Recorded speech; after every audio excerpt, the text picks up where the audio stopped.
was that thing, Blake? It sounded like an animal. But I swear to God, it was standing on 2 feet. Daddy, are we gonna die? No, it's my job to protect you. What's wrong with Daddy? He got sick. Blake, that is scaring me! Blake, stop!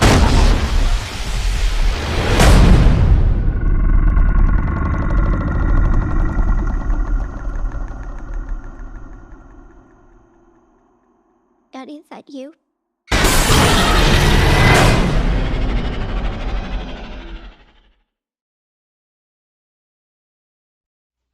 Hello everyone, I am Sean and welcome once again to my Horror Corner. I know the screen you're seeing right now in the background is just green. I did get the green screen in. Um, it's not quite as big as what I thought it was going to be, so I'm still working with it and I'm still learning how to put images on there, but I am working on it and hopefully we'll have that part down and looking better soon. But for now, rather than seeing my bedroom, although you can see some, might be able to see, I'm not sure, might be able to see some corners there. Um, you're not seeing everything. I'm working on it. I'm trying. This is actually a little bit of a bonus episode today. I had not planned on doing this episode.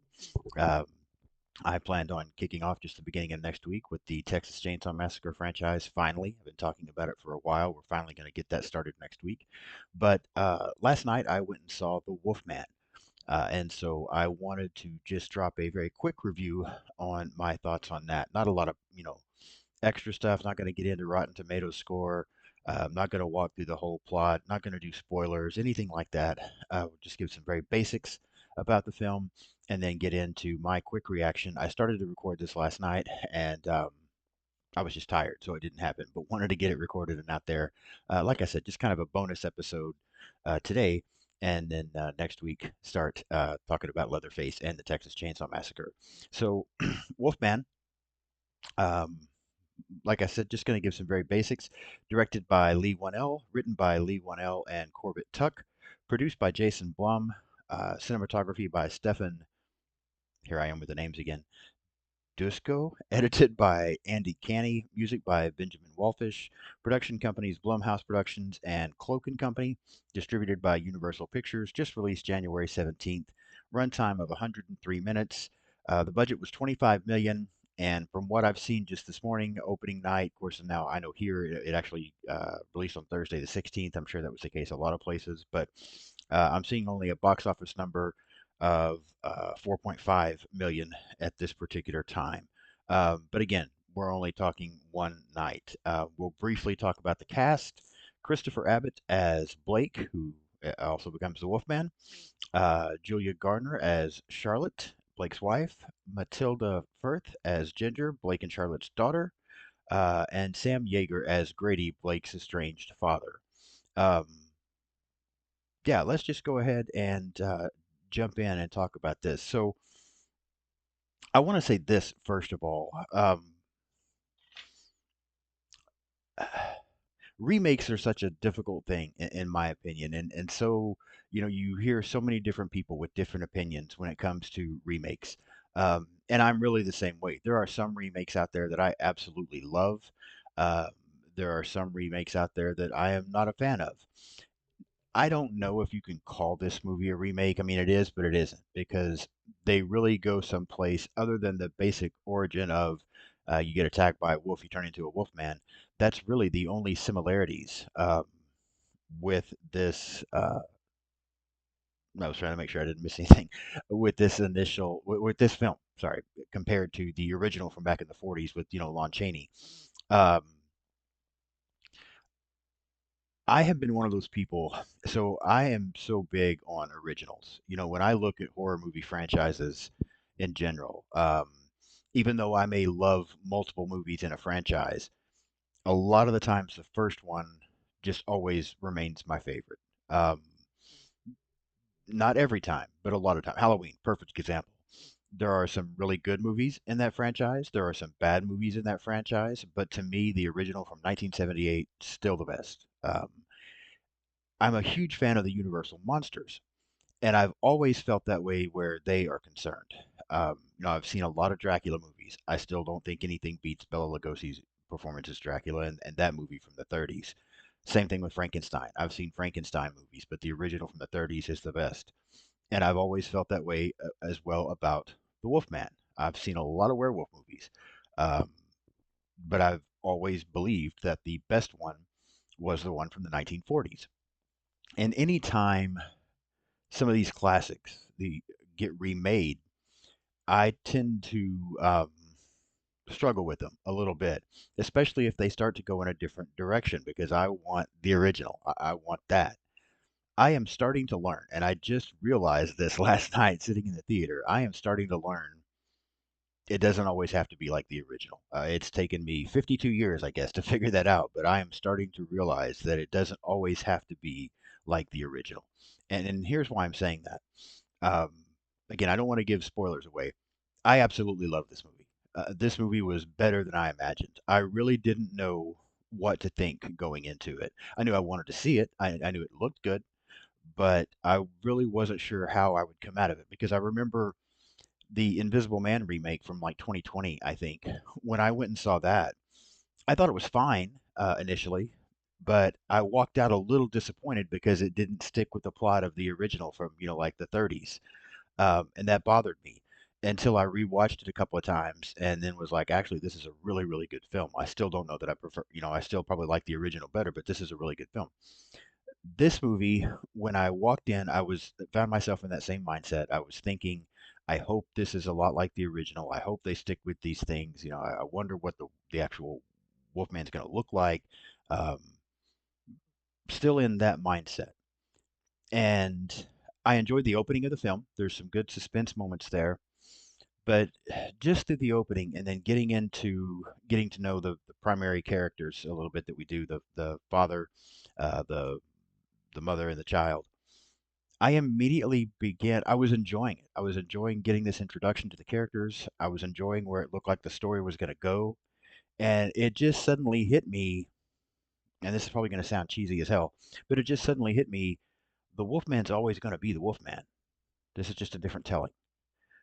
Just like Dracula's always going to be Dracula, Frankenstein's always going to be Frankenstein. And even looking at it in today's terms, Freddy's always going to be Freddy, Chucky's always going to be Chucky, Michael's always going to be Michael.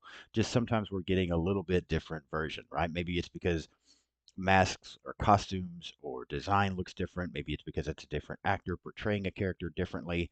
And even sitting there when these thoughts start coming through my mind, other not to get off track, but other like the Nightmare on Elm Street remake from 2010, the Child's Play remake, which I think was in 2019. I was not fans of those films. I did not like them because it wasn't my Freddy and it wasn't my Chucky, and so I struggled with those for the longest time. After watching this movie, I almost want to go back and watch those again because I'm starting to realize not everything always has to be the same.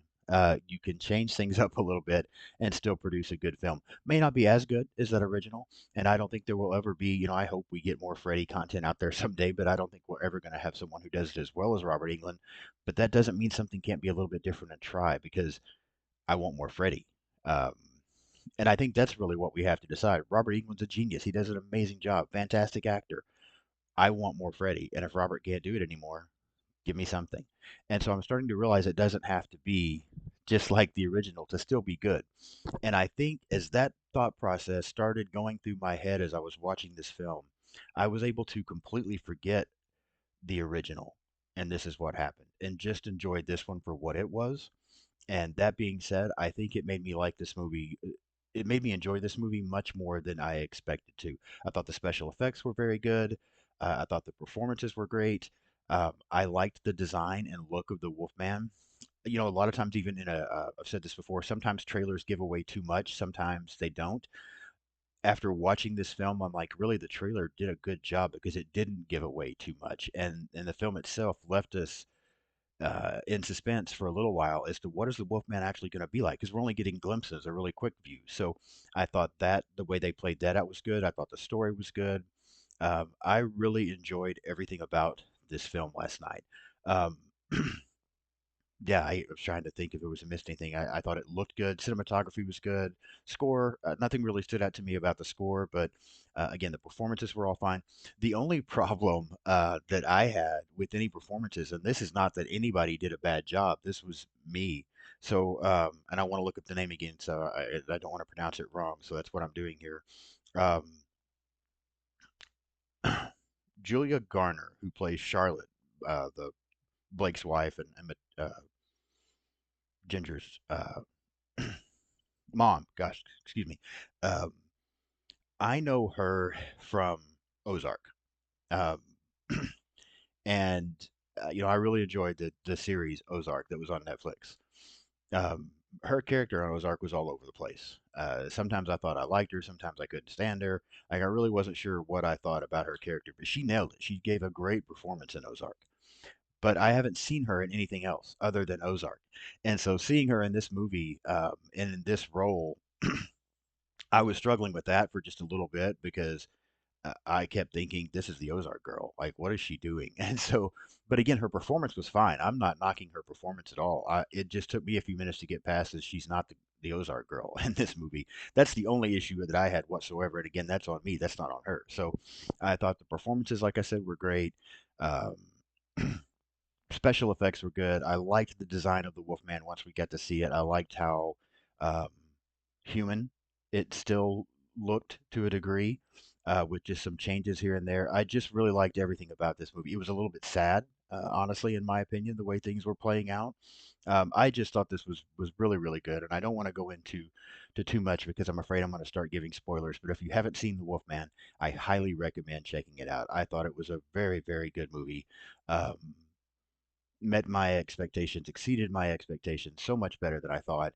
I try to come up with my rating for this just quickly off the top of my head after seeing it one time and having a little bit of time to think about it. And it's tough because, I really enjoyed Nosferatu. I think I gave that a 4.5 out of 5. And I think with the Wolfman, I'm right there in that same category. I'm going to go, I'm wrestling between a 4 and a 4.5. I think I'm going to go 4.5. I really, really enjoyed this film and liked so many things about it, and even liked how it helped me change my mindset about remakes a little bit. I think that's also part of the thing that helped me enjoy this film so much. But I'd go see it again tonight. I probably won't. I've got some other things I need to do this weekend, but um, that's how much I enjoyed it. I would go see it again tonight if I had a friend that wanted to go, I'd go with them. So I really enjoyed The Wolfman. I think you should check it out. I highly recommend it. Again, still working on the background. I will be back in just this is Saturday the 18th. I plan on having an episode come out Monday on the first Texas Chainsaw Massacre as we dive into that franchise. So I'll be back in just a couple of days with that. Hopefully, I'll have this green screen thing uh, working by then. But at least I've added a new intro video. So leave me some comments. If you've seen The Wolfman, let me know what you think about it. Let me know what you think about the intro video that I've added to this. Just a brief 8-second thing to get into these. And yeah, if you haven't hit that subscribe button yet, please do subscribe to the channel. Thank you so much for watching. Follow me on social media. I am on Blue Sky, Instagram, X, which used to be Twitter, and I'm on TikTok. I hear this is the last day of TikTok. We'll see, but I'm on there. So just look up Sean's Horror Corner. I'm also on Letterboxd. You can find me there.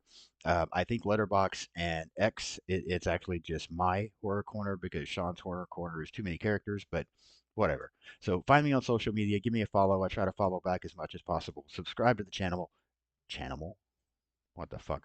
Subscribe to the channel and go watch The Wolfman. I'll see you soon.